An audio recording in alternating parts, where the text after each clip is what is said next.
Kırgızistan'ımızı da derinden etkiledi. Yaklaşık 100.000 üzerinde Kırgız kardeşimiz bu savaşın kurbanı oldu. Ancak kan dökmeden istiklal elde edilemez. İstiklal elde etmek için vatan kanıyla sulanmış topraklar kıymetlidir. Can ortaya koyabilmek için bir toprağın vatan olması lazım. Türk milletinin hangi boyu olursa olsun vatan duygusu en üst seviyededir. Kırgızistan'da da bu uğurda mücadele etmiş, şehit düşmüş bütün kardeşlerimizin ruhu şad olsun.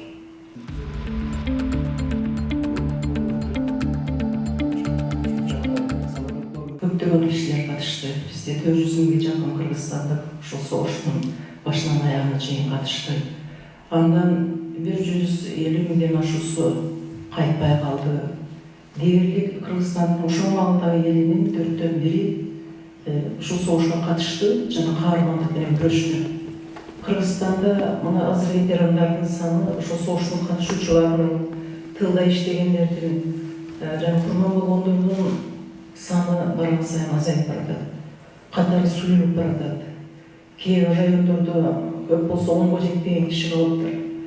Булардын бардыгы бул жеңиш байрамы ушу менен бүтүп калат дегенди түшүндүрбөйт. Себеби ошол согушту эстеген ата бабаларынан окуп чоңойгон моомдар бар.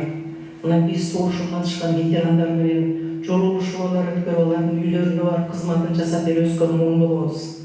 Мен өзүм чоң атам 9 жыл ошо согушта аскер офицер болуп кызмат кылган киши. Дээрлик ар бир үй-бүлөдө жок дегенде тылда иштегендердин урпактары бар. Биз бул күндү унутпашыбыз керек. Бул чоң жеңиштин, мекенди сүйүүнүн, мекенге ээ чыгуунун, мекенге камкордук көрүүнүн үлгүсү болуп эсептелет.